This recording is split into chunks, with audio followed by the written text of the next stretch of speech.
The Dave Hooker Show. A presentation of Off the Hook Sports. Objective insight, expertise, top guests. Available on YouTube, Apple, Spotify, and the Off the Hook Sports app. Download now for free. Also available on offthehooksports.com. I compute and obey. Now to Dave Hooker. Ready. Here we go. Good Monday morning to you and yours. Travis, John already on the board. Caleb in the big NYC, New York City. He's on assignment trying to determine why Todd Helton wasn't actually invited into the Major League Baseball Hall of Fame. That's what he's doing. No, he's got other things going on, but he's in the NYC. I'm still in Tennessee.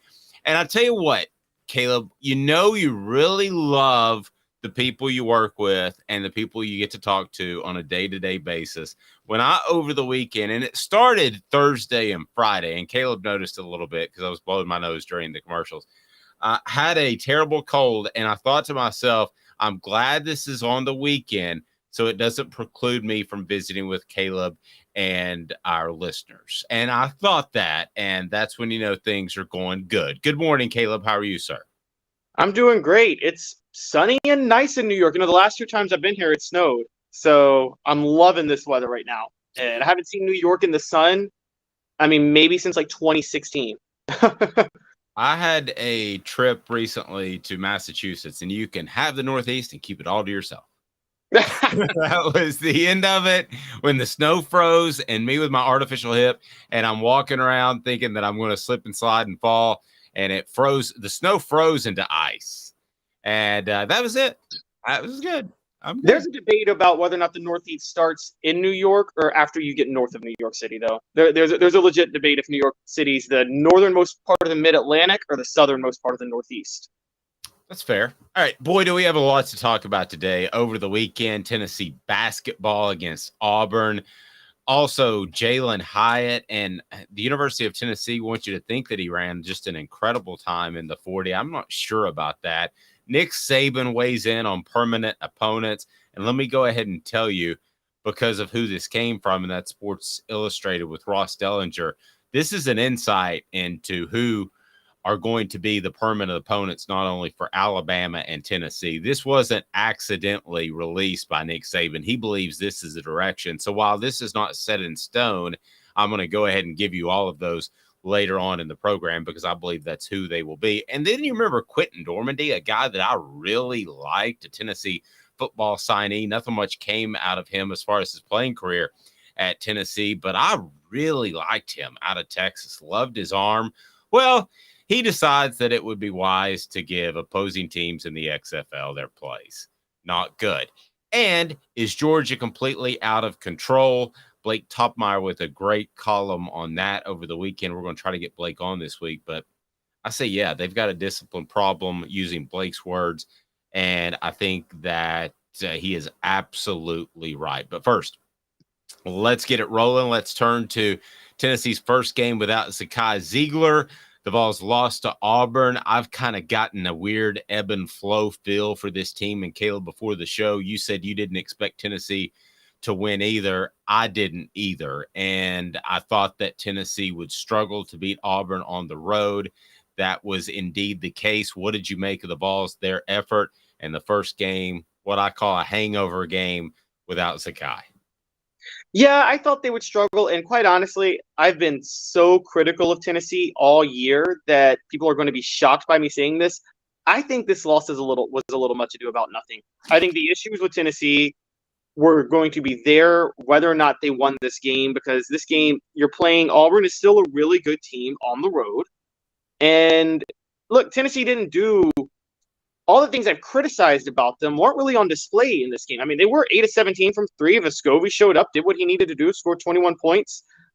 Tennessee dropped 70. I mean, the thing was, Auburn just scored 79, and it was one of those games where Auburn was – I mean, we know Tennessee's defense is great, so it wasn't – I don't think it was like a laziness on the defensive end, really. I think Auburn was just shooting the ball well and playing well offensively. I think the only thing I might say is Auburn only had 6 turnovers. Now, this is where the Zakai Ziegler injury comes into play. Ron Slade told us last week, to his credit, the first thing he said was the defense would be the hardest thing to replace because Ziegler's just so pesky on the perimeter that he forces a lot of turnovers. And that It seemed reminds me of Teron Lue. Oh, that's a great one. Pesky little defender. Who was it that he defended when the Cavs had that awful team that made it to the finals, and he just was in somebody's face the whole time? It was, I think it was in the Eastern Conference Finals, maybe 2007. Was it? I don't remember. See, my memory of Tyronn Lue in the finals, sorry, is still getting stepped over by Allen Iverson. But okay. But I think that's a pretty good comparison. And when you lose that, he was a very important player in that run. And now without Ziegler, I'm sorry to interrupt you. Go ahead. No, it's fine. It's fine. Yeah, I just think that might be the one concern to pull from this. But I don't think you can use one game as a measurable for this. I think more it's just Tennessee's had longstanding issues all year. Look, if Tennessee was still the number 2 team in the country or the number 1 team in the country, this would have been a game I had them pegged to lose. I mean, this is a type of game that teams this year lose in college basketball. Auburn's a decent team. You're playing them on the road. The tempo they run. I personally don't think this loss is that big of a deal. I just think the way the season ended as a whole is a big deal, if that makes sense. Yes, I completely agree with that. I've gotten pretty good. I think Caleb, you would agree with this. I'm not just tooting my own horn of feeling the ebbs and flows of this team. I thought they would beat number 1 Alabama, and then there are a couple of losses I felt like. And usually I can get a feel for a team about mid-February to March, and I did not think they would win on Saturday. How big of a loss is it? Well, I mean, that's the question we'll ask in 4 Downs. And 4 Downs today is brought to you by our friends at Bassey Lawn and Garden. Man alive, it's worth the drive. Bassey Lawn and Garden has the industrial mowers, the commercial mowers, where you'll want to make the drive from Nashville, Knoxville, Chattanooga, doesn't matter. Get to Cleveland, Tennessee. Man alive, it is worth the drive. Bassey Lawn and Garden also, if you're nearby, they've got the residential mowers as well. So let's get to it. 4 Downs basketball style brought to you by Bassey Lawn and Garden. Man alive, it's worth the drive. We'll just start that over. 4 Downs. 4 questions. 4 answers. The Dave Hooker Show. 4 Downs. A presentation of offthehooksports.com. Well, we've addressed this to some extent, but how big of a loss was that to Auburn? How concerned should Tennessee fans be? I say not very. I think the way the season ended, as you mentioned, which is 4 wins in the last 10 heading into the SEC tournament, I think that's disappointing. But I don't think the loss on the road for senior day, and Bruce Pearl is going to get them up emotionally. I don't think that loss in and of itself is a major dent in what they can do moving forward. I agree. I don't think this loss by itself is a big deal. I think the only reason this loss is somewhat a big deal to people is because of how they ended the season overall. It's like when I was a kid, when I was a teenager, I one time got suspended from school for my cell phone going off. Remember those days when they still didn't let your cell phone? You had your cell phone in school. No, we didn't have a cell phone then, but go ahead. Okay, yes. Well, we did, but they didn't let you have them on you. My cell phone went off by accident. I got suspended from school for a day. It was really stupid. I was doing really poorly in school during that time. My mom was like, if your grades were up, this suspension wouldn't be that big of a deal. But they're not up. So it's a big deal. And that's exactly how this Auburn loss is. I like it. Can Santi Vescovi replace Zakai Ziegler? And I'm not necessarily saying at the 1 spot, bringing the ball up. I'm not saying an X's and O's standpoint, but he did score 21 points, 8 of 13 from the field, 5 of 9 from 3-point land. He has a little bit of fire to him. Can he replace Ziegler significantly enough for the Vols to move forward, not miss a beat with Zakai on the bench for the rest of the year? Not by himself. He can replace Ziegler offensively, but the one thing that we talked about was Ziegler's lack of defensive presence was missing on Saturday, or his defensive presence was missing on Saturday, and that's going to fall more on Josiah and Jemai Meshach than it is Santi Vescovi. Okay, that answers third down. Who else needs to step up? So do you think it is, if you had to pick one guy, is it Josiah? Yes, it's Josiah. He's finally getting healthy. By the way, he had 10 points on Saturday. I know he was 4 of 12 from the field, so it wasn't like he was that good, but he was 2 of 6 from 3. So, yeah, I think Josiah is going to be the guy to step up. There you go. All right. Does this affect your tournament opinion? I think I know your answer on this. You and I both, not to be negative Nellies, as somebody posted over the weekend. I haven't heard that term used in about 50 years. But not to be negative Nellies here, but I hope, hey, listen, it's great for us if Tennessee makes the Final Four. It's great content. However, I don't see any better than a Sweet 16 team. And I'm not sure I see that at this point. Again, the tournament's magical. It can do all kinds of things. They could play in the national championship game. They could win it all. That's the way basketball is. But right now, nothing that happened on Saturday adversely or positively affected my opinion of what Tennessee basketball will do in the tournament. You? No, not at all. I'm right there with you. I don't think it's a big deal. I don't think it changes anything we thought about Tennessee entering the tournament. SEC tournament, this is a different story because now they're playing on Thursday, but that's a different story. Yep. All right, we'll switch gears. Yeah, they will play on Thursday. So how significant is that? Your play on Thursday? Not as significant to me because I think you and I both agree that they shouldn't even be trying to win the SEC tournament. Like, I think they should. I'm with you. I maybe don't purposely throw it like you suggest, but I say maybe don't play your starters or play them like 15 minutes. Throw it. Throw it. Throw the SEC tournament. I want the headline on this individual video to be why Tennessee should throw the SEC tournament. This one right here? Okay. Yes. Just chuck it, get a week's rest, and go into the NCAA tournament ready to roll. You got to agree with that. I mean, just chuck it. Who cares?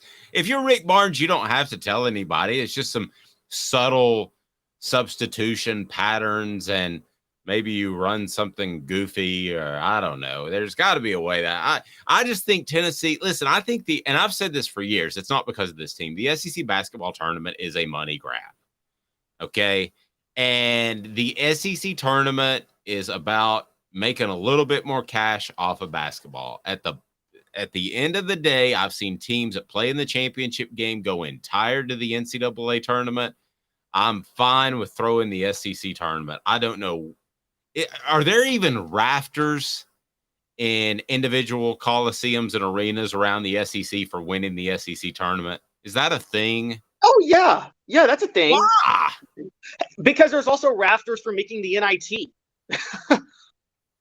Yeah, I guess there is. Or banners and rafters. There are rafters to hold the building up. And by the way, they're going to struggle to do that when Guns N' Roses plays in Thompson Bowling in mid-August. And you know who's going to be in the pit. I've already priced the tickets. So, yeah, I'm going to be pushing people around. These young kids like you, Caleb, that think they can hang with a real rock band. Yeah. Oh, Lord. Okay. Listen to your Taylor Swift. I like Guns N' Roses. I like Taylor Swift.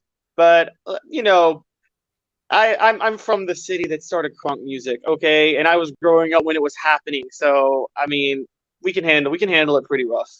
Okay. Well, on the message board right now, tell me if you had to go to a Taylor Swift concert or a Guns N' Roses concert, which would it be? And I think we'll get more Guns N' Roses out of this group. What else? Yeah. Yeah. Okay. I like Guns N' Roses. You're putting me in a position to attack them. I'm not here to attack them. I'm not a big fan of the glam metal bands. I thought the hair bands were a little extra, if I'm being honest, but I did like Guns N' Roses. They were not a hair band. They were not a glam band. They were anyway, I don't want to get too deep into it, but their music was real. John says Guns N' Roses by far. Thank you. They were not a glam band. That kind of ended with, I would say, Motley Crue. Night Train is my jam. You can't beat Night Train. John's been to GNR 5 times. Loving me some John. All right, John, let's go push some people around. Let's push these kids around in the pit. You won't be pushing kids around. You'll be pushing people y'all's age around. No. We got some love, some Why Justin. my day? Oh man, they play a little Rocket Queen, man. I'm like throwing punches, and yeah, John says let's do it. We're doing this, and for a guy who hadn't been to a concert in a long time, I'm also going to Bonnaroo to see Foo Fighters. So now, admittedly, I asked a young lady if I bought her ticket if she would go stake out my area so I could go in late because I don't want to go there all day. That's too much for me, but I just want to show up when the concert starts. All right, so I want to talk Jalin Hyatt, his 40 time, and why I think it was disappointing. Although if you look at the NFL Network and you look at Tennessee's coverage, they had him running next to Julio Jones in this kind of where he's a shadow ghost, and Jalin Hyatt outruns him at the end. Well, Jalin Hyatt outran him at the end because Jalin Hyatt takes a little bit longer to get up to full speed. So his last 10 yards of the 40 are more significant. In the end, it was a 4.4 flat. Didn't get in the 4.3 range, which I thought he would. Hamstring made him pull out. He'll be at Tennessee's Pro Day on March the 31st, so he can take care of that if the hamstring was the issue. But here's the other thing. Julio Jones is like 220 pounds. Jalin Hyatt's 185 pounds. And to me, I thought a 4.4 flat was disappointing. And don't think that NFL defenders don't see that you could bump him along the way. Exactly right on the message board. And don't think for a second that defenders aren't going to see that you could bump him and slow down his top speed. Caleb, if I'm Jalin Hyatt, I'm not real happy with what happened in Indianapolis. No, I'm with you. I'm not either. And it's funny. We had Fred White on Friday, and he called you insane when you said you thought Jalin Hyatt was a bit of an overrated prospect, and his selling point for Hyatt was his speed. Well, if you're a wide receiver and your speed is your only selling point, then you need to be fast. You need to be faster than average. You can't just be fast. You need to be extremely fast because Jalin Hyatt's route running is not – honestly, there was nothing to prove. Nothing about his route running was a proven commodity when he played at Tennessee. The routes were very simple. You're right. He's not a tall receiver. He's not a physical receiver. We've talked 1,000 times over how Cedric Tillman is actually a better NFL prospect than Hyatt. Now, not hitting the 40 time the way you need. He is one of the guys whose 40 time actually legitimately matters. And he didn't. I thought he needed in the low 4.3s, not just 4.3s.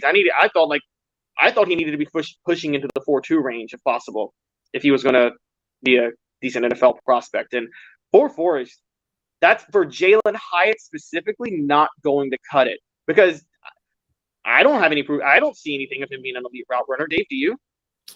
No, and he may end up being a great route runner. I mean, I've known of a lot of players that were average at certain things in college, and they go to the NFL. A guy says, "I'm going to rebuild you," and they have done that. I know a lot of examples of that, but Jalin Hyatt may be that guy. He may be a great route runner, but we don't know it now. I tell you what, when I look back over the combine, kudos to Darnell Wright, a guy that does all the right things, moves to right tackle. He solidified himself as a first-round NFL draft pick. There's no question in my mind he's going in the first round. The other guy that I really like, although he didn't throw a single ball, is Hendon Hooker. Gets up there. The guy hasn't said the word me or I since he's been at UT, especially last season. It was so frustrating when he wouldn't want to talk about his own play. Please hit that like button, the thumbs up button. We greatly appreciate that. If you haven't subscribed yet, you need to do that now. But Caleb, Hendon Hooker gets up there and he says, "Hey, I can't help it if all my receivers are open and my first read's not open." Now, I know he's saying the right thing, Caleb, and I think this is a one-read, one side of the field system, but he's saying the right thing. He's saying that they move so fast that that's a lot to have to deal with from a quarterback's perspective. So there shouldn't be any issue with him handling the speed of the game or the complexity of the game. I loved it. I loved what he said over the weekend. Again, it was coached, but he brought up a lot of good points. And I think Hendon Hooker has helped himself just by being around and being in front of cameras and answering some of these tough questions. Because imagine if you had a ton of success at any level And Caleb, they said, it's all because of who you work for. It has nothing to do with you. It's all because of who you work for. That's why you had success. I'd have a chip on my shoulder. Yeah, I agree. I would too. And I'm with you. I think the intangibles that we've talked about Hooker's intangibles for the longest time. He's got great intangibles. And I think there's enough evidence in the NFL now where it's not like the 90s or the 80s, where in the NFL now, even if you're a system quarterback, if you have certain abilities, then NFL teams will be able to tailor their offense to what you can do. I think, and also they can kind of rework you. Look, I'm going to invoke the name. I'm not saying Hendon Hooker will be this good. For people who don't remember, Aaron Rodgers was a system quarterback coming out of college. Jeff Tedford was a system coach in Cal. And Green Bay, that's why he had to sit for 3 years. Green Bay had to rework his footwork and everything like that. Well, then he became a Hall of Fame quarterback. And that's why he wasn't drafted until, the 27th pick, too. Yeah, it was really low. Yeah, and that's why when people are like, oh, the 49ers had just drafted Aaron Rodgers. Well, if the only reason he worked in Green Bay is because they spent 3 years having to retool his fundamentals. And they may not have done that in San Francisco. And so, yeah, and now more teams, more NFL franchises are like Green Bay than they are San Francisco now from back then, where more NFL franchises, they work with quarterbacks to try to retool what they can do. Patrick Mahomes was a system player, ran the air raid, never had a winning record, I don't think, at Texas Tech. Andy Reid drafts him, sits him for a year, develops him, and then he's already, we may be watching the greatest quarterback ever in real time right now in Patrick Mahomes. So, and Hendon has all the intangibles that you would think that he's going to be able to adapt to that. He was able to adapt to a new system with Josh Heupel. That was vastly different than what he ran at Vol Tech. I think he's helped himself tremendously, and it's by being a little bit selfish and a little bit defensive, and I think that's cool. I'm down with that. Yeah, I totally agree. And it's coaches are selfish and defensive all the time when they defend what they've done. And so why can't quarterbacks? Josh Heupel, when he was hired, was asked, why did UCF regress every year under you? And he really defended what happened, about injuries and key issues and things like that. And he really defended the fact that his legacy of following Scott Frost and still having to maintain the success he had. If coaches can do it, why can't players? Yep. Elias says Hendon has to be talked about relentlessly by some folks that are interested in taking a risk on someone with room to grow, right? Yes, I think he does. And I think he will be talked about those guys. And he's a guy that everybody's going to look at partially because of the ACL, which those are non-factors nowadays. ACLs back in the day were a huge monstrous factor, but they're really not unless you get a bad surgery, which happens about 1 in 10,000 times. And that's not going to happen. And with Hendon in particular, yes, you have to look at the room to grow. But could he step in and play? Let's say he's 100% recovered from the ACL. Could he step in and play tomorrow in the NFL with an off season? Yeah. I think he could.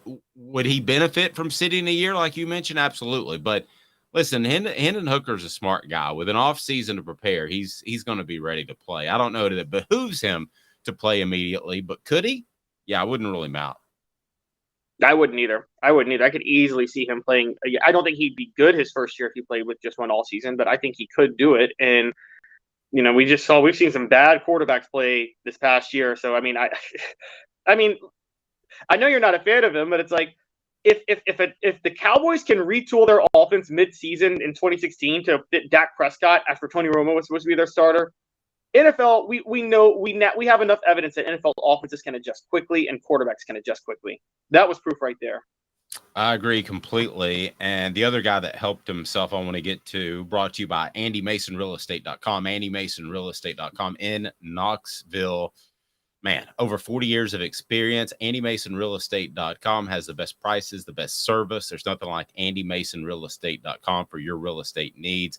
Make sure you reach out to Andy if you're buying or selling a house. The other guy that helped himself, as you smash on that like button and be sure that you have subscribed.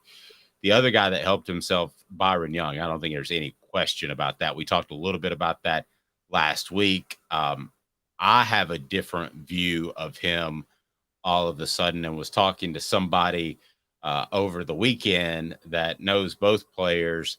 And he's a tough guy to kind of quantify. And this guy wanted to be sure and said, I'm not comparing him to this guy, but a little bit, maybe a little bit of a poor man's Leonard Little. That was pretty. And he said, I don't want you to use that. That I did. But maybe I'm not going to write it. I've got another comparison. I'm going to have former Vols up later today that these guys compared to. But even to be discussed in that context is pretty strong. And I think it's because he's able to dip his shoulder. He gets low. He doesn't lose speed when he's running almost parallel. I like Byron Young. I did not realize he was as explosive as he showed up at the combine. Yeah, and Fred Wright brought up a really good point that, like, he was still actually relatively raw when he was producing at such a high level for Tennessee for 2 years, which, in my opinion, I always thought the opposite with Byron Young. I thought Byron Young lacked certain athleticism, which kept him from getting a high-profile scholarship anywhere, but just was, really solid fundamentally and things like that. But I'm hearing the opposite, which is incredible, because that means there's huge room for him to grow. And so you're seeing real potential with Byron Young. I mean, I could see, look, Byron Young, I think, was recruited as an outside linebacker before he was a defensive end. And I know Leonard Little played middle linebacker, didn't he? Well, unfortunately, he should not have. He played middle linebacker. He was lost, only made plays because he was an incredible athlete, and then they moved him to defensive end where he should have played the whole time. They should have had Al Wilson as an underclassman at Mike, and they didn't because they didn't think he was quite ready. So shoulda, coulda, woulda. But Peyton probably has a national title if they do that. But anyway, it's a whole different discussion. He may have one if they start Jamal Lewis by early in the season too. So right, they make those. Yeah, that's very fair. All right, so if you're sitting at pick number 35 and you need a receiver and you need a defensive end pass rusher / linebacker, are you taking Byron Young or Jalin Hyatt? And you need both? You need both. Equal needs.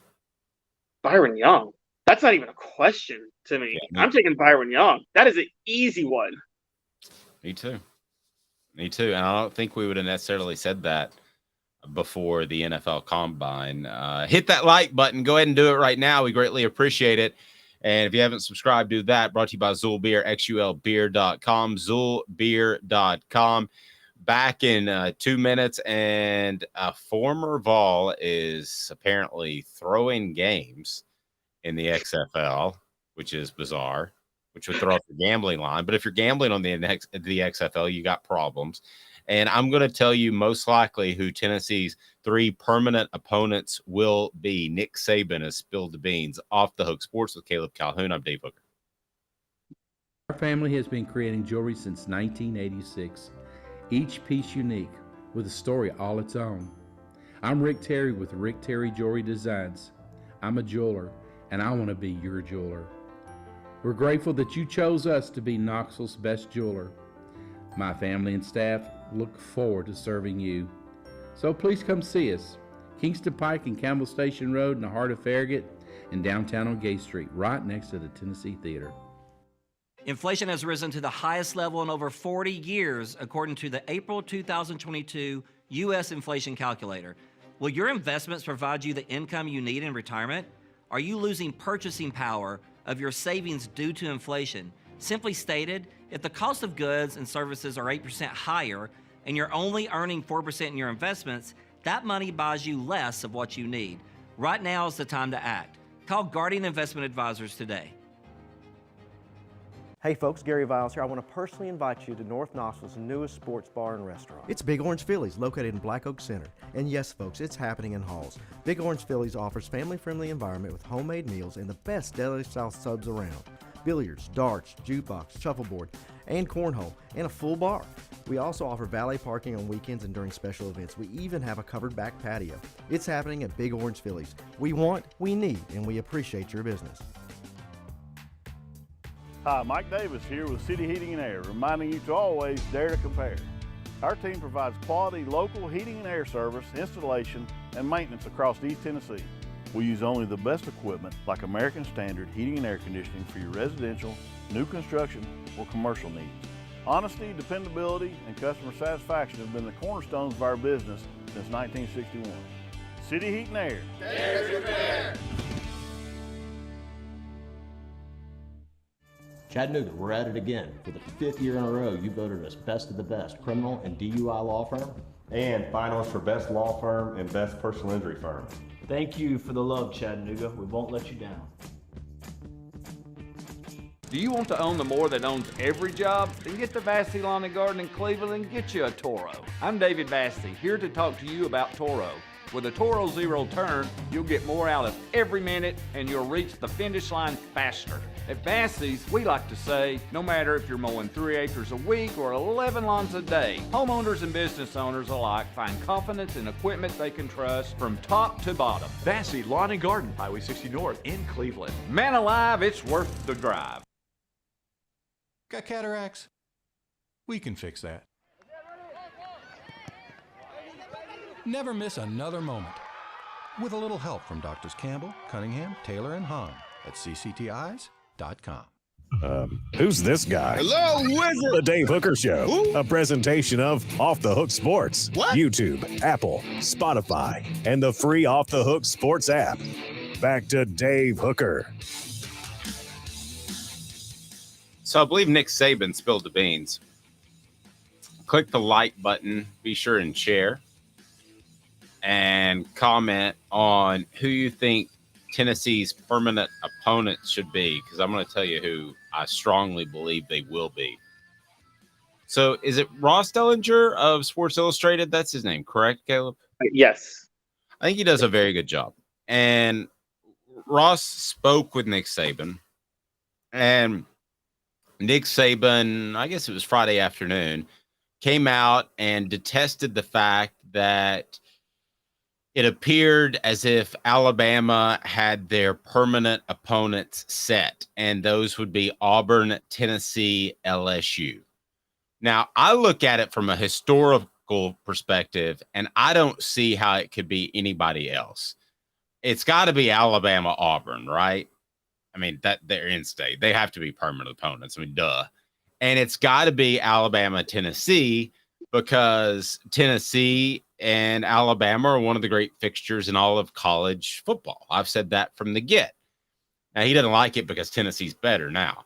And then it's got to be LSU, because if you want to go back even before my time, that was just slightly before my time. That was considered the great rivalry of the time and what is now the SEC West, essentially. In the western side of the conference, it was Alabama, LSU. For those that don't know and just follow Tennessee, Nick Saban going to Alabama after coaching at LSU and having success was the ultimate kick in the you-know-where to LSU fans. So let me give that some historical perspective. There's a lot of hate there. There's a lot of vitriol there. So to me, Alabama, of all of the teams out there, is the most simple. And Nick Saban can complain all he wants to, but he's also called himself a purist at times, Caleb. And if you're a purist, then Alabama's 3 permanent opponents have to be Auburn, Tennessee, LSU. And I don't understand how he could argue against that. He might not like it because Tennessee is good again, but I bet you if 5 years ago that these were the 3 permanent opponents, he's probably like, oh, okay. Yeah, no big deal. Or let's say 4 years ago, Ed Orgeron's on his way out, Tennessee's still finding themselves. He doesn't have as much of a problem with it. Now he's got a problem with it because Tennessee and LSU have great coaches in place. So I disagree. I agree with you on one thing. I think, and this is a big, I actually think I might write this later, but every Tennessee fan should be happy that Nick Saban is complaining about this, because that means that he knows Tennessee's about to be good, or is going to stay good.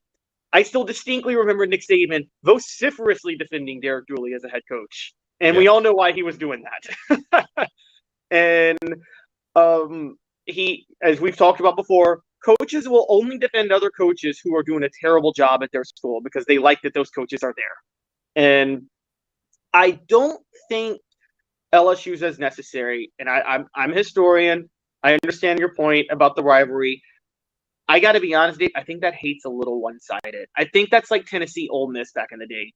Remember, Ole Miss hated Tennessee, and they played every year. And so Peyton Manning going to Tennessee was a gut punch. But let's be honest, Tennessee never really cared that much about Ole Miss. Even with the whole Archie Who, Steve Kiner moment where Ole Miss won 38-0 in 1969, Ole Miss cared about Tennessee a lot more than Tennessee cared about Ole Miss. I actually think Alabama and LSU is a rivalry you could nix. I think we're just seeing that now because we're seeing Alabama under Nick Saban versus LSU, who's going to be a powerhouse program under Brian Kelly. We want to see them play every year. But, Alabama's played Mississippi State more than they played Ole Miss historically. I'm sorry, more than they played LSU historically. Okay. So I think I actually am with Nick on the fact that you could nix that rivalry. Again, I would, because my proposed format that I'm doing would nix that rivalry anyway. Because I told you, I want to just keep the two divisions, move Alabama and Auburn into the East, and you don't have any permanent cross-divisional opponents from the East and the West. And because I don't think Alabama, LSU, if you got to cut a rivalry, look, Tennessee and Florida was a rivalry that stopped the college football world in the 90s. I still don't know a rivalry that stopped the college football world the way Tennessee-Florida did in the 90s, or came close to that level of magnitude. That rivalry is going to go with this new system, and I don't think any of us have a problem with it because we know Tennessee can't play Florida every year if you just have three teams. Okay, well, let's turn to that. I do have a problem with it. I've got a big problem with it. I've got a big problem with South Carolina being the permanent opponent. I've got a big problem with us trying to manufacture and push down a South Carolina rivalry down Tennessee's fans' throats. And listen, I don't care what happened in November of 2022. That is one game, and there is no rivalry there. There is no excitement there. That is not a rivalry. South Carolina, much like you were talking about, Ole Miss looked at maybe, did you say Ole Miss maybe looked at Tennessee as a rival at one point? Yeah. Okay, well, Kentucky and South Carolina are the same thing.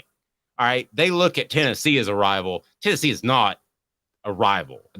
Tennessee does not look at Kentucky in football and think, oh, rivalry game. They don't.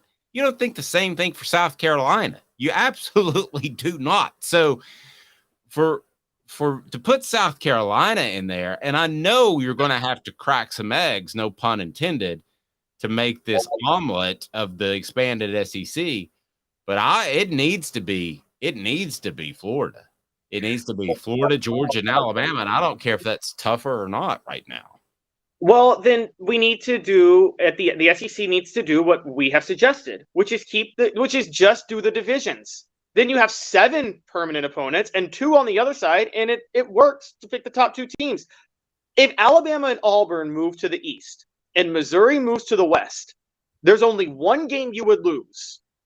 At that point, there's only one annual game you would lose that has been played at least 100 times. That's Alabama, Mississippi State. I don't think Mississippi State's going to complain about not having to play Alabama every year anymore. I think they were more than happy to get rid of that game. And yeah, you'll lose Alabama LSU.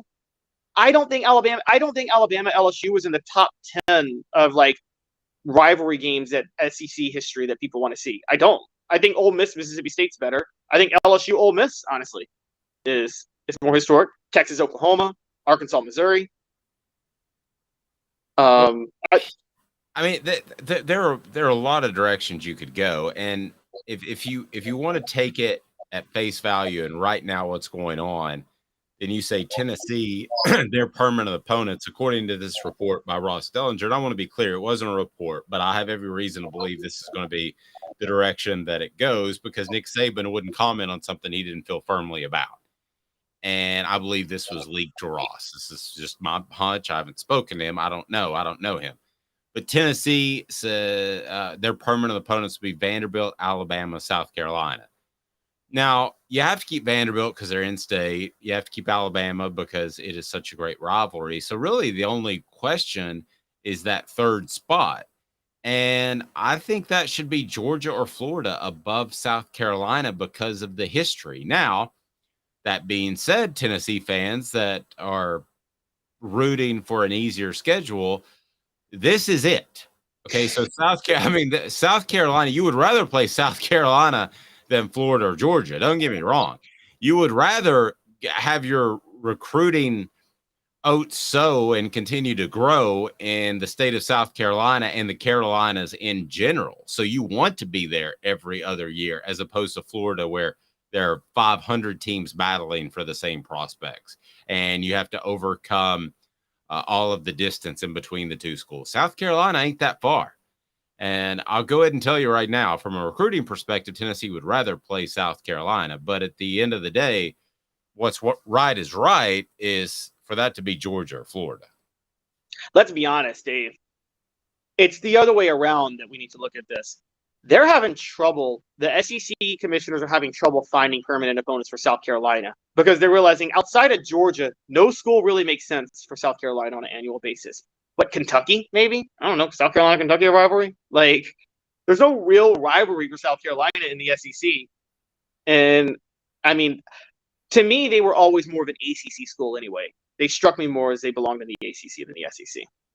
Yes. No, I completely agree. And Arkansas always felt more like a Southwest Conference school. But I don't know if they can go back and change that now, but at least Arkansas, there's some familiarity with the new teams that are coming in Texas and Oklahoma. With South Carolina, you're still like kind of the oddball team that's just kind of stuck in there. I don't know how you can fix that. Their three permanent opponents would be Florida, Tennessee, and Kentucky. Well, I guess. I mean, they played them more, but when the SEC goes to 32 or 40 teams, and they have a bunch of 8-team divisions, which they're going to do, as you talked about, then we'll see it make sense because the SEC is going to add like the North Carolina schools, Clemson, Virginia schools, and then you'll put South Carolina in a division with them. Yeah, I mean, okay, let's just put it this way. Somebody in your family is dumb, and they don't understand that you don't schedule a wedding during football season, but they scheduled a wedding. And you've got to sell a pair of tickets, okay? The first ones you're going to sell for SEC tickets are going to be Vanderbilt, okay? That's the first ones you're going to sell. The next is South Carolina. I mean, it is. I mean, who wants to go to that game? By comparison to Georgia, Florida, those are gone. It's disturbing. You're right. South Carolina historically is a game where a Tennessee player gets to set some records and go down in NCAA lore, whether that be Gene McKeever scoring 5 touchdowns in 1929 or T. Martin completing 23 straight passes in 1998. A lot of passes out in the flat. Yeah, and a lot of screen passes there, Caleb. I get it, but the thing that's so funny that really speaks to how bad South Carolina was that year. Because there was a lot of passes out in the flat, and T. Martin still had 4 touchdown passes, and Tennessee still scored 49 points. We're not that far removed from Brad Scott going 1-10 at South Carolina. So Tennessee should not have a rival that has ever gone 1-10. So you're known as the resident Joe Milton hater on this show. I think you're a way bigger Shane Beamer hater. It's not a hate thing. I don't think, and I like Joe Milton, okay, but I just think that he's going to get overcome by Nico at some point. Now, as far as Shane Beamer, I think he's going to be coaching at Sewanee one day. Who would you rather hire as a head coach, Shane Beamer or Les Miles? I would take, at this day and age, I would take youth. I would take, for the recruiting perspective, I would take youth. Travis says those games will make us soft. Thank you, Travis. Thank you. Because here's the thing that Fred White said. You want to play the toughest games. Now, I could have countered with Fred, you don't want to play the toughest games because if you play the toughest games, then you could lose and be out of a 4-team playoff or a 2-team championship game. Guess what? That's not happening anymore. You've got a 12-team playoff now. You can lose 1 or 2 of those games and still make a 12-team playoff.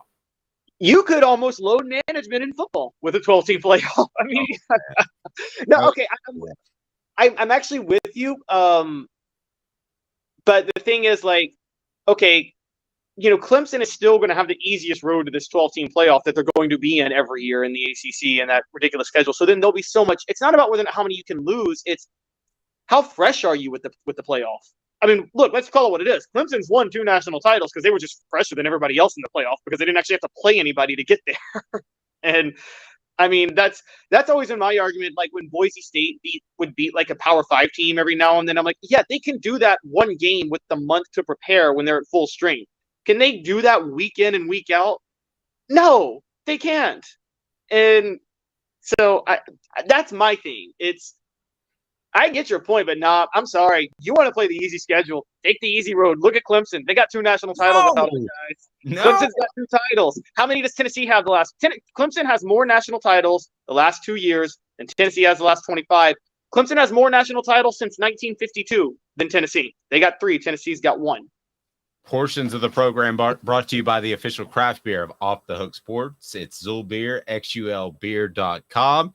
They've got parking downtown. It is phenomenal beer, worldwide award-winning craft beer, Zulbeer, xulbeer.com. Elias says I could see a 9-3 SEC team squeezing in at some point. I promise you, Elias, that is going to happen. That's absolutely going to happen. In the college football, the reason I know you're like this, Dave, I'm not. The reason I liked the Bulls back in the day, everything will be wrong with college football when a 3-loss team wins a national title. I don't like it. I didn't like it when a 2-loss LSU team won the national title. That just didn't look right to me when they did. And when a 3-loss team wins, it's going to look uglier. Okay, let's look at so right now, I'm going to go based off the AP because they know what they're talking about. The coaches poll is just throwing darts. But the AP, you have Utah at 10-4, so they would make it. Florida State 10-3, so they would make it, and that's 3 regular season losses, by the way. That's not the bowl loss. USC 11-3, and I feel like I missed it. Tulane at 12-2. I don't know what you do with them, but they won. But yeah, I mean there are teams that are going to make it in with 3 losses. So play the schedule you can. Travis says I'd rather beat the great teams every single time than to prepare a month and still won. Thank you. Smoky Mountain Red says 12-team playoff will show the weak schedules even more with weaker teams getting in. Yes. And it will also, and when they get hammered in the quarterfinals, then Caleb, you'll be like, man, I wish they'd have played a tougher schedule. It's not, though. The opposite's going to happen because what's going to happen is that there will be teams that are so fresh for the 12-team playoff. Some teams are going to have to go through a grueling SEC. Let me say this, too, by the way. If you're an SEC team, because the 12-team playoff is probably going to take, I think you agreed, right, Dave? There's going to be 4 SEC teams year in and year out in this 12-team playoff. There's going to be 4 just from the SEC alone, I think. You don't want to play for the SEC championship if you're going to this playoff. You'd rather be and not play for the title. If we're not going to have divisions anymore, I say ditch the conference title. Ditch it completely. Chuck it. That's a money grab. Unfortunately, I'm afraid that's going to turn into a money grab too. But I get that. Clemson was pretty fresh this year. Travis says, "How did that work out for them? Not too good." They didn't care. Rebecca. Well, they didn't. I mean, that's true. But Rebecca says, think about TCU, weak schedule, get to the Natty, got destroyed. But they did advance to the national championship game. So I see where you're coming from, Rebecca. But to get there, I thought said a lot about TCU. John said, you mean like the South Carolina game? This year we were so much better than that, and they spanked us. TCU was fresh as Georgia. SEC teams in the playoffs are only limited by the number of at-large spots. Amen. There are no automatic qualifiers. There are going to be 4 SEC teams in the college football playoff on a fairly regular basis. Yeah, they take the top 6 conference champions and then the 6 at-large bids. The SEC is going to have an automatic bid with the conference champion, and they're going to have 3 of the 6 at-large bids every year. I agree. All right, so this is a little disappointing. It's not often we get to talk about Pete Rose on the program as we focus on football, but this is Pete Rose-ish. This is disturbing, and it came from a former Vol who I was very high on. First, I want to remind you, go to crafttreats.com. Crafttreats.com. Use the promo code OFFTHEHOOK. That's the promo code OFFTHEHOOK. Get 20% off CBD-infused pet treats for your dog or cat. Helps with the arthritis, helps with anxiety, and helps with digestive issues as well. They've got non-CBD there as well. The pet treats are holistic and great for your pet. Again, use the promo code Off the Hook. That is Off the Hook. And you will absolutely be ecstatic with your pet, and your pet will be ecstatic. Tail flipping all around, cat acting like it actually likes you a little bit, but it doesn't. It just wants the treats. Are you a cat guy at all, Caleb? No, I'm not. I was a cat guy. I wasn't a cat guy because I determined that I was allergic to them. And now the doctor told me allergies could come and go. So now I'm a cat guy because I guess I like snobby people. Quinten Dormady, what the H? What the? What was he thinking? Release the hounds. The Dave Hooker Show. Keep cool. A presentation of OffTheHookSports.com. Yeah, I'm not sure we're talking about a great resurrection for Quinten Dormady's career happening in the XFL. But to get caught handing over plays to opposing teams, if you haven't heard about this, dial your ears in a little closer here for just a moment. Because, Caleb, he was handing over plays to the other team. Now, you can say, oh, it's just the XFL. No. There is something to be said about a person that would undermine his teammates and his brothers. I don't care if you knew him for 6 weeks in the XFL or you knew him for 6 years in the NFL. It doesn't matter. This is highly disturbing, and it does make me wonder if there's any chance he did that at Tennessee, because if you'll do it at one place, you'll do it at another. So let's be fair up front. He denies it, and he has technically been reinstated by the XFL since this happened. But yes, I think he did it because I don't think the Guardians would just cut him out of the blue. And I think you're the same way. You're right there with me on that. And let's go back and remember what happened in 2017. Josh Dobbs is gone. Quinten Dormady is named the starter. Dormady wins the first game against Georgia Tech, the luckiest win. They had no right winning that game, quite honestly. I'll never forget that. But Dormady actually played well in that game. Played like complete garbage 2 weeks later against Florida. Played even worse against UMass. Like, they barely beat UMass 17-13. Butch Jones then latched up. UMass. Yes. I toured UMass with my son. I did not see a football field. And they may have one, but I didn't see it. I mean, the next two, it was after UMass the following Tuesday where Butch Jones gave us all the lecture on this is what we expect from our media guys, and then proceeded to lie to us about Shaq Tuttle falling on a helmet. And proceeded to berate reporters to the point that 2 of them got out of the business altogether. Wow, I did not know that they got out. See, I wish I were in that press conference. I might have said something that got me fired back to his face. But so then they lose to Georgia 41-0. Bye week happens. Butch Jones wakes the switch from Quinten Dormady to Jared Garantano. I think it was a desperation move to try to set Garantano up to fail because it was starting Garantano at South Carolina. Keep in mind, this was South Carolina's best team under Will Muschamp, and Will Muschamp, whatever you think about him, was a great defensive coach at the time, had a pretty good defensive mind. And Tennessee's offense got inexplicably worse after the bye.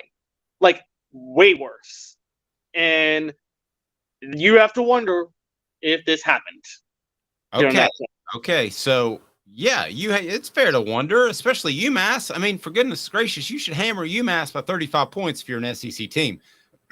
And other than maybe Vanderbilt, okay? So you benched Dormady to go to Garantano, right? Right. Is there a chance they found something out? I was more under the guise of maybe is it possible Dormady was bitter about being benched and then he was given the playbook to other teams at that point? Well, maybe we can just go ahead and throw out random speculation, which is fun. But when you do this, I mean, that follows you around forever. Somebody said that he could try to get a job at Target and this would follow him around. Yeah, it will. You Google him and it's going to follow you around forever. Yeah, giving company information. And Garantano stayed for 9 years. The problem with this is I think if you would do it at one place, you would do it at the other. And here's the other thing. Now, I'm not saying he did it at Tennessee, okay? But the UMass game I always thought was weird. And I will say this. Butch Jones is the type of coach that instead of saying, wow, this is out there, you're off the team, you don't have to say he was feeding UMass the playbook or anybody else, but you get him off the team, right? But if you were to cut a significant player in the middle of the team, there would be questions. Butch Jones is the type of coach that would say, instead of being in on the quarterback meetings, we need you to go stand in that dark closet over there. That's what he would do, and he would cover it up. That's why this thing has legs at Tennessee. Butch Jones would never cut him from that team and throw him off, which any other coach that I have ever been around, from Lane Kiffin to Philip Fulmer to Derek Dooley to anybody, they would cut him immediately. Don't be around this team. That is disgusting. Butch Jones would cover it up to make himself look slightly better.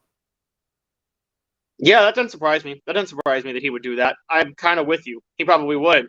Let's do the reverse. If we think Quinten Dormady did do this, Dave, would you really care if you were selling out Butch Jones' playbook to other teams? If you were playing for Butch Jones, do you really feel motivated to win for him?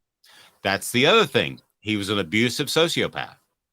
Okay, so yeah, no, absolutely. And I think I've told this story with you before, but I had a player's dad call me and said, Dave, I want you to know the backstory in case something happens. This is kind of like a situation where somebody threatens your life or something.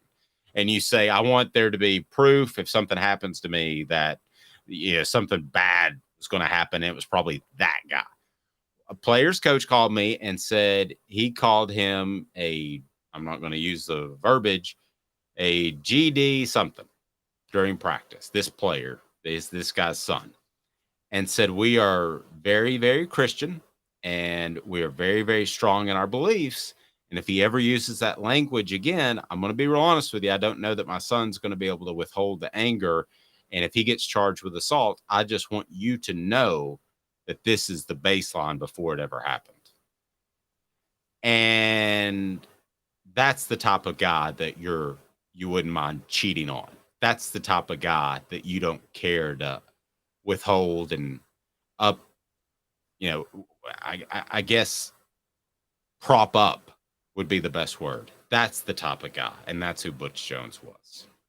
Yeah, and ask his former assistants, many of whom have nothing nice to say about him anymore. I mean, he had assistants leave for lesser jobs all the time at Tennessee. It was a massive. Okay, so when Derek Dooley lost his staff members from 2011 to 2012, they were worried that they knew the writing was on the wall that he was going to get fired and they needed to find other jobs. You remember that whole staff coaching? Yes. Butch Jones was having staff members leave like on a rotational basis before then.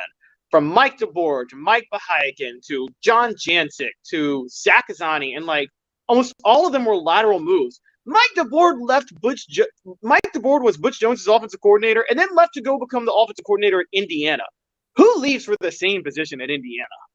Honestly. Nobody. I thought that was a huge red flag at the time. Elias says if Jones had been coaching under current transfer rules, ... Well, I go ahead and tell you a lot of kids would have left. That's the ... Kids left when he was there before the transfer rules. A lot of kids were leaving. Yeah, that's your magic ellipses there.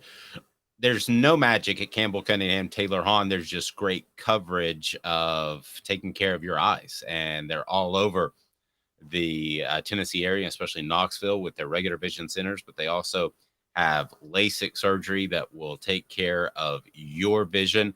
My distance vision is completely taken care of. Working on my up close, and man, Campbell Cunningham Taylor and Hahn is fantastic. Their follow-ups, they care about you. They're not just bringing in doctors from anywhere. If you have any type of surgery that you need whatsoever, it's Campbell Cunningham Taylor and Hahn. When it comes to your eyes, they take care of you, and they're local. That's a big deal. Why Georgia has a big problem, but Kirby Smart's not admitting it. In 2 minutes, Off the Hook Sports with Caleb Calhoun. I'm Dave Hooker.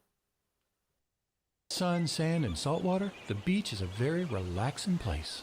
Unless you wear contacts. Ow! Open your eyes to the best the beach has to offer with LASIK vision correction from Campbell Cunningham Laser Center. Do you want to own the more that owns every job? Then get to Vassey Lawn and Garden in Cleveland and get you a Toro. I'm David Vassey, here to talk to you about Toro. With a Toro Zero Turn, you'll get more out of every minute and you'll reach the finish line faster. At Vassey's, we like to say, no matter if you're mowing 3 acres a week or 11 lawns a day, homeowners and business owners alike find confidence in equipment they can trust from top to bottom. Vassey Lawn and Garden, Highway 60 North in Cleveland. Man alive, it's worth the drive. Hey folks, Gary Viles here, Viles Automotive on Calhoun Drive. I've been selling cars here in East Tennessee for 27 years. In that time, I've come to realize it's not about the car. It's about you, the customer. So I'm here to take care of you just like family. Good credit, bad credit, you name it, we can get you taken care of. If we don't have it, we can find it for you. We go across the country to get any vehicle that you want. And here at Viles Automotive, we don't believe in fake numbers. We just give you great deals. And as always, we want, we need, and we appreciate your business. Hi, Mike Davis here with City Heating and Air, reminding you to always dare to compare. Our team provides quality local heating and air service, installation, and maintenance across East Tennessee. We use only the best equipment like American Standard heating and air conditioning for your residential, new construction, or commercial needs. Honesty, dependability, and customer satisfaction have been the cornerstones of our business since 1961. City Heat and Air. Dare to compare. Chattanooga, we're at it again. For the 5th year in a row, you voted us best of the best criminal and DUI law firm. And finalists for best law firm and best personal injury firm. Thank you for the love, Chattanooga. We won't let you down. Our family has been creating jewelry since 1986, each piece unique with a story all its own. I'm Rick Terry with Rick Terry Jewelry Designs. I'm a jeweler, and I want to be your jeweler. We're grateful that you chose us to be Knoxville's best jeweler. My family and staff look forward to serving you. So please come see us. Kingston Pike and Campbell Station Road in the heart of Farragut and downtown on Gay Street, right next to the Tennessee Theater. You're listening to The Dave Hooker Show, a presentation of OffTheHookSports.com. The internet is full of pictures of each and every one of you. Available on YouTube, Apple, Spotify, and the Off the Hook Sports app. Download now for free. Is there nothing you people can't do? Also available on OffTheHookSports.com. Some new people jumping on board, so please hit that like button. We appreciate that. If you haven't subscribed yet, you got to do it. We'll have Cooper Mays coming up this week. We'll have Jacob Warren. Some good videos of them where we had an opportunity with the offseason just kind of talk to them as people and players. And also have a major announcement coming up that we're excited about, putting some final touches on a new feature on our YouTube channel. So be sure you hit that subscribe button and turn your notifications on if you're listening on the audio platforms. And we have the app, so you can download the app on Android or Apple. Super easy, but be sure and turn those notifications on because it's more than just weekdays at 10 Eastern. It's a lot more than that. We're going to continue, and we're excited. And Caleb, by the way, is in New York City, and he's scouting out top prospects. New York City has a lot of ties to Tennessee football recruiting. Jared Garantano announced his commitment in Madison Square Garden, I think. And then you had Hendon Hooker and Cedric Tillman that were up there this past offseason talking about how much NIL money they could make. And nothing speaks to a prospect like how much money they can make. No, not at all. It's the best recruiting tool there is. And I mean, I said 5 years ago, if Tennessee wanted to get relevant again, they should get ahead of this and just start spending money on players even before it was allowed in the NCAA. He's just thumbed their nose at the NCAA. And, you know, there would have been a few other schools join. You would just have Tennessee, Texas, and Florida play each other every year, and they'd be the only three schools that anybody cares to watch because all the players would go there. I love it. All right, so a question about Jalin Hyatt, and it said Smoky Mountain Red said Hurd would have owned the rushing title at Tennessee, so something was going on. Alvin was better, but still, what kid wouldn't want that record at any school? Well, they Hurd, from my understanding, wanted to move to another position because he thought it would best suit him in the NFL. Now, why did Kamara not play more? Well, I think Jalin Hyatt is paid. I think that's the problem with pay. That's ultimately the problem with paying players, is because they say, well, if you don't play me, then I'm going to tell that you paid me. Yeah, don't have as much proof on that. I think that more was, look, Jalin Hyatt was Butch Jones's first real recruit to sell that you talked about all the time. He tried to sell what he was doing on the recruiting trail, like ahead of anything else, and went out of his way to call recruiting services to bump the star ratings of people, which sounds like they would be more than happy to do for Tennessee because Tennessee has such a big following on these websites. And we knew at the time Jalin Hyatt was not a great fit for Butch Jones' system anyway, but Butch Jones didn't care because the stars were there and he could sell that, what he's doing on the trail. So there was a lot of politicking going on with that. Kamara was better. Jalin Hyatt also, I'm not going to defend him. I mean, I don't know if you guys know that his mom would trash Kamara, like, publicly. Like, that. There's some craziness. There's some bitterness on Jalin Hyatt's end, too. So I'm not really going to fully defend him. Very much. Travis says, just smash the like button. Are you too good to press the like button? Come on, in the Chris Farley voice. Come on! I can't really do Chris Farley, but I did watch a good interview with David Spade and who was the other guy? I can't remember. Dana Carvey, about who would be your all-star cast. So if you had to choose the wild guy, would it be Belushi or would it be Farley? The wild guy in your all-star SNL cast, Belushi or Farley? I mean, I wasn't, honestly, it was a little bit before my watching SNL time. I have to be honest with you, but from what I know, I'd probably go Farley. I'd love to disagree with you, just better content, but yeah, it's Farley. And I love Belushi. The Blues Brothers is a great, great movie. But all right, today's tough question brought to you by City Heating and Air Conditioning, cityheatandair.com. Integrity matters. Chase saying, love the channel, and the Vols keep up the great work, Dave. We appreciate it, and the rest of your team. It's Caleb. I'm just the window dressing. And at Vintage Orange. But Chase, I need to tell you, be sure you subscribe to Off the Hook, because I know we're on both channels. You need to be sure and subscribe to the Off the Hook channel on YouTube. I know that's a little bit confusing, but we're confusing. So today's tough question brought to you by City Heating and Air Conditioning. Integrity matters. cityheatandair.com. Today's tough question. Take a side. Take a stand. The Dave Hooker Show, a presentation of offthehooksports.com. If I can, let me give you a little bit of history on your national champions, the Georgia Bulldogs. So you may know that they've won 2 national titles. I would be sure that you've known that, actually.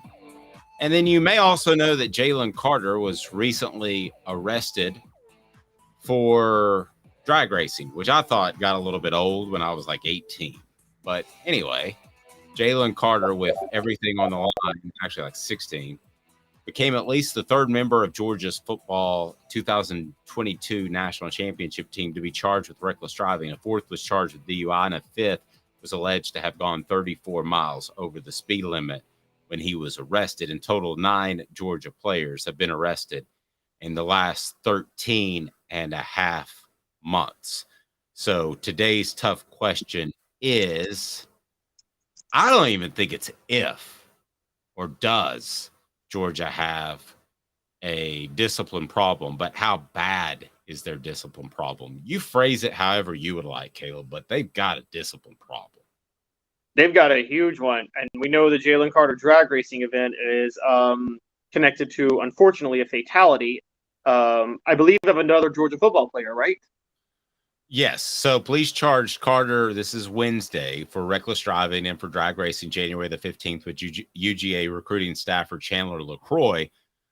So you've got more than one that are involved, and I'll continue to get the rest of them. From downtown Athens at about 2:30 a.m. When she crashed a Ford Expedition being rented by UGA Athletics on Barnett Shoals Road. Police say she was going 104 miles an hour. She and offensive lineman Devin Wilcott died. Her blood alcohol limit was 197.197, which is more than twice the legal limit. So first, prayers to those 2 families. I can't possibly even imagine. But when you have 3 people that or within your football program, actually it would be 4. You have to say this is a systemic problem.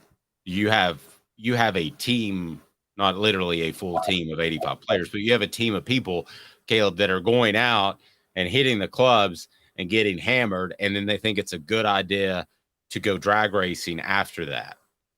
That is a lot of bad, stupid decisions made all at once.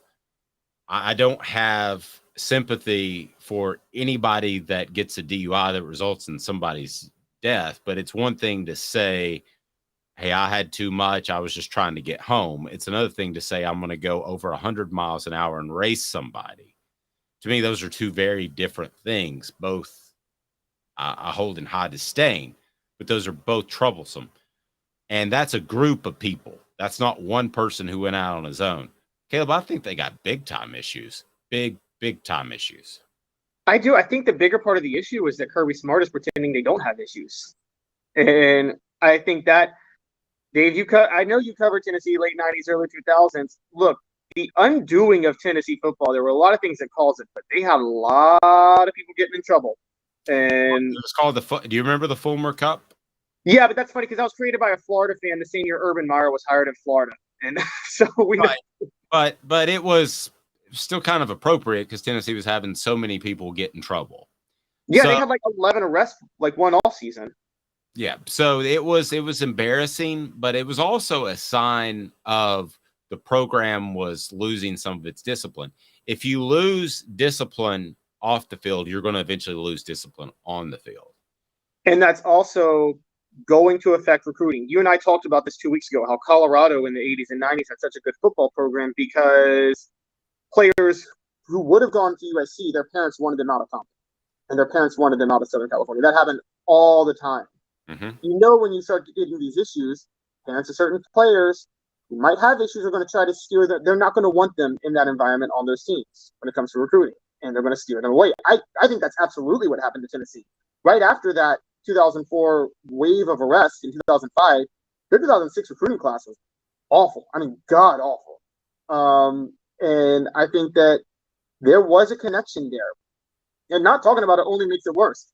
Just to give you a point on this, Dave, you know I'm a Grizzly fan, and for the past 2 months, I've been telling everybody John Morant is moving stupid. He's acting dumb. It's going to cost him. And I'm sure you heard about what he did this past weekend. And it's not stopping at 2 games, by the way. He might get 50 games because if he had the gun in Denver, that means he took a gun on the team plane, and guns are banned from team facilities in the NBA. So he's in way more trouble than just this 2-game suspension right now. And I kept saying it, and everybody was just laughing like, oh, we love his brashness, yada, yada, yada. And look at where he is now. And the Grizzlies season is probably done because of it. And it's a problem with Georgia. By the way, Tennessee uniquely, we can talk about this openly. Tennessee's uniquely connected to this with this experience because they had plenty of traffic legal incidents that were really serious involving former players. I mean, I can name 3, and I'm not going to right off the bat, that were involved in, that played from about 97 to 2001 that were involved in traffic fatalities at some point.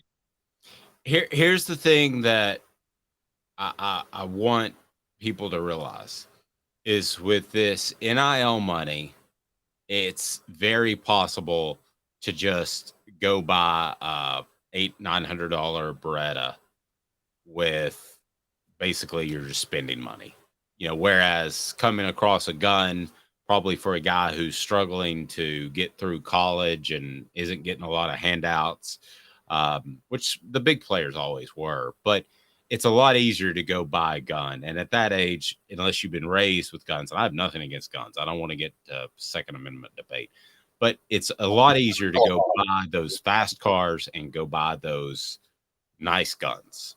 And it's a status symbol with a lot of people. So that this is going to be something that I think college football is going to have to deal with moving forward. It's not like you can go get a gun, and Tyler Smith had a gun that wasn't registered and the serial number was scratched off. He probably got that on the black market, you would think. And it was probably a little bit cheaper. There's not going to be any financial hindrance for any player with some NIL cash to be able to go and get that type of gun. But here's the other thing that's more details. I always felt like since the day that Nick Saban kicked off a linebacker named Jimmy John, I think was his name. It was his first year at Alabama, and he was slinging cocaine in the athletic department parking lot, which is frowned upon. So I believe firmly that he set the standard at that point, Caleb, that you weren't going to be able to do really stupid things. And this is a really stupid thing. But I believe that when you played for Alabama, you knew it was going to be tough, but there was some virtue involved and that he cared for you.